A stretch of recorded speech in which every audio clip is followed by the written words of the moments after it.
দেখো আজকে মেয়ে কি রান্না করছে। আজকে আমাদের বাড়িতে গন্ধরাজ চিকেন লেবু হবে গন্ধরাজ কাতলা।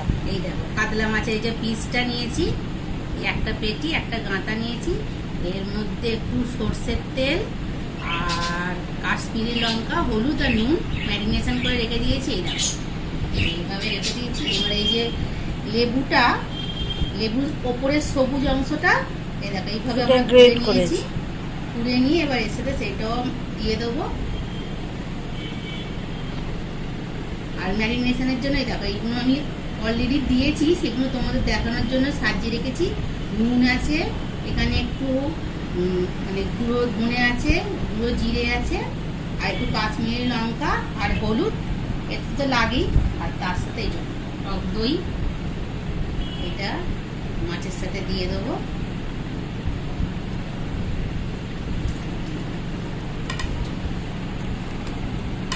এইভাবে এই মাছটা তোমরা চাইলে ভেজেও করতে পারো, কিন্তু আমি এটা কাঁচা করব। কাঁচা করলে বেশি টেস্ট হয়, আর দেখবে কাতলা মাছটা যেন খুব ভালো হয়, তাহলে কাঁচা তোমরা খেতে পারবে, বুঝেছো? আমি এটা ম্যারিনেট করে কিছুক্ষণ জন্য রেখে দেবো। আর তারপরে সাজানোর জন্য এই যে স্লাইস করে যে লেবুটা কেটে রেখেছি, গন্ধরাজ লেবু, এই যে সবুজ অংশটা আমি নিয়ে নিয়েছি, দেখছো নিয়ে নিয়েছি। এইটাকে আমি তাও কেটে রেখেছি, এটা আমি ম্যারিনেশন ভালো মানে সাজানোর জন্য করব।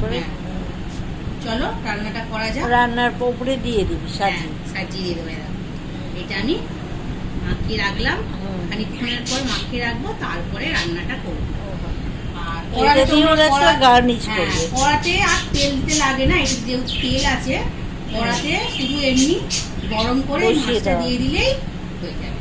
আচ্ছা, এটা তাহলে আমাদের কি হচ্ছে? গন্ধরাজ কাতলা।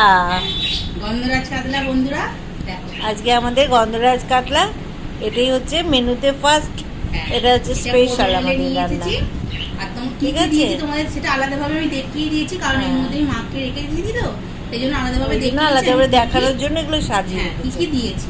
ঠিক আছে বন্ধুরা, আর এটা গার্নিশ করবে এই এগুলো দিয়ে, এই লেবুগুলো দিয়ে, ওই জন্য কেটে রাখা সুন্দর দেখতে হয়েছে। দেখেছো রংটা, দেখো দারুণ রং হয়েছে।